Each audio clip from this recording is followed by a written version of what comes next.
Let's start with the Masters.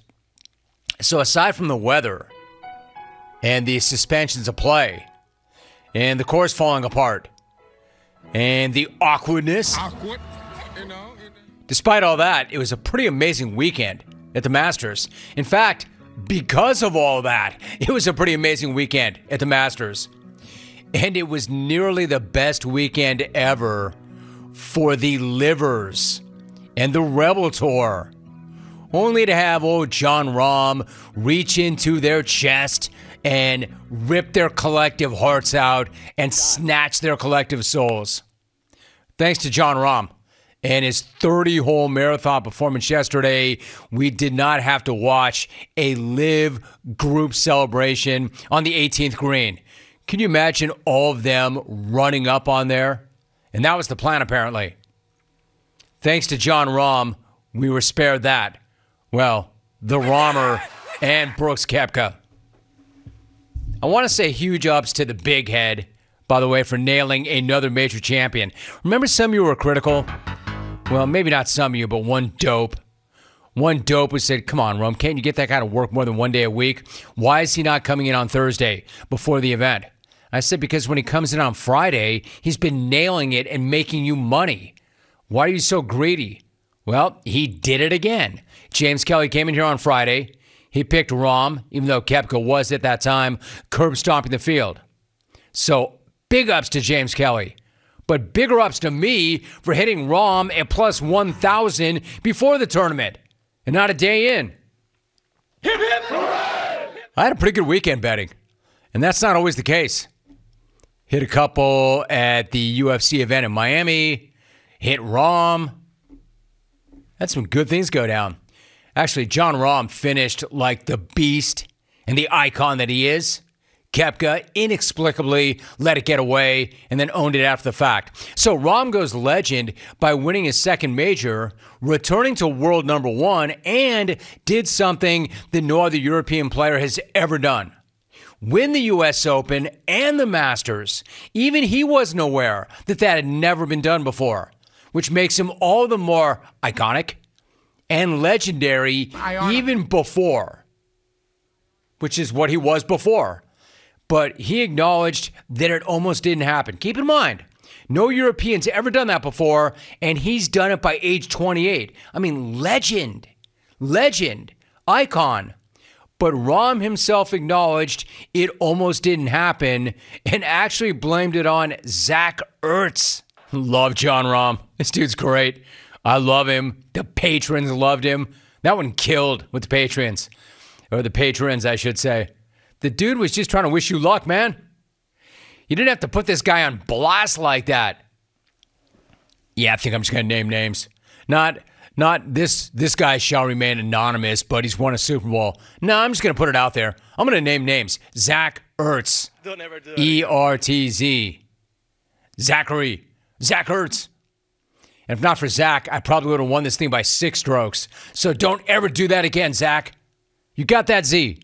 You got it. Hey, listen.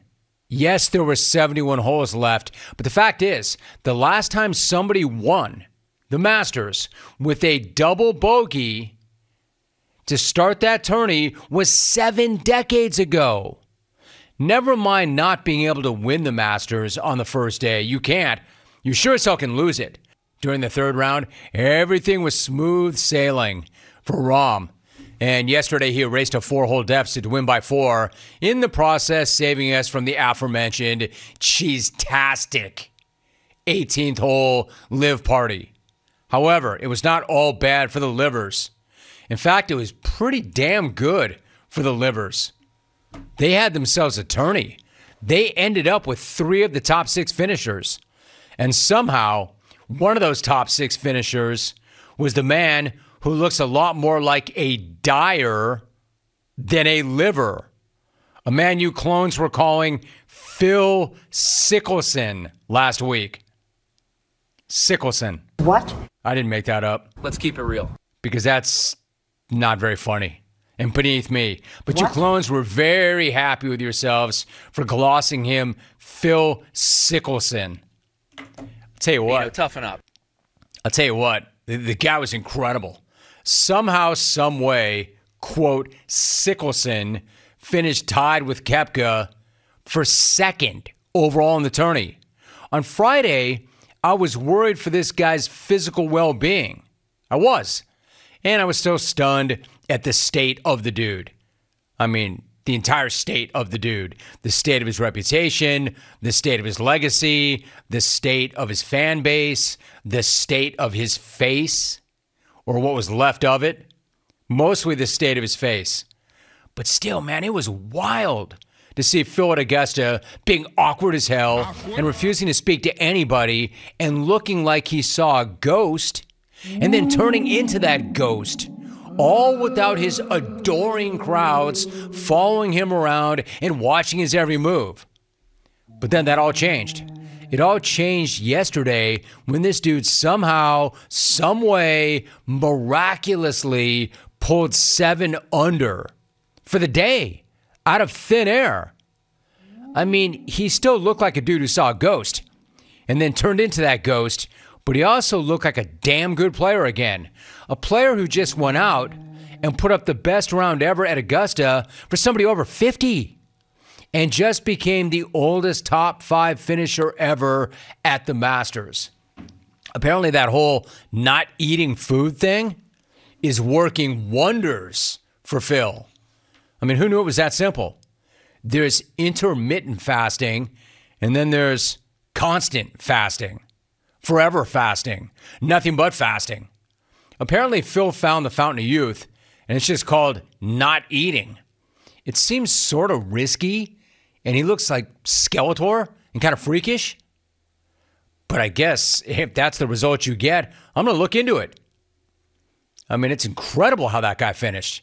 And the weekend went about as well for Phil as it went horribly for the cat.